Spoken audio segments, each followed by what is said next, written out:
కాంట్రాక్ట్ని గత 7 నెలల్లో అన్నా క్యాంటీన్లు చేశారు. జిల్లాలో గొల్లపురం, పిఠాపురం ఏరియాస్లో తునేది. ఇప్పుడు వచ్చిన ఓపెనింగ్ అయిపోయి కానీ ఏ విధమైన పరిష్కారం నాకు బిల్లు ఇవ్వలేదు. అలాగే డీసిల్టేషన్ కాలువల పూడికి తీశారు. అవి కూడా ఇప్పుడు వచ్చి 40 లక్షలు బిల్లు ఇవ్వలేదు. నేను అడుగుతుంటే రేపు మాపు అంటున్నాడు ఈ కమిషనర్. నా వర్క్ ఇంకా పూర్తి అయిపోయింది. ఇతను నా మెషిన్ మీద ఇంకోటికి ఇచ్చేసి 55,000 రూపాయలు చొప్పున ఆ దగ్గర లంచాలు తినేసి నేను 30% లెస్ చేశానండి వర్క్.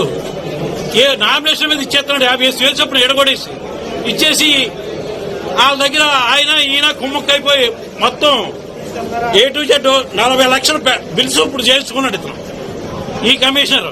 నేను కలెక్టర్ గారు రిప్రజెంటేషన్ ఎన్నిసార్లు అడిగినా ఈ నెల ఇచ్చేస్తాను ఆ నెల ఇచ్చేస్తాను అంటారు.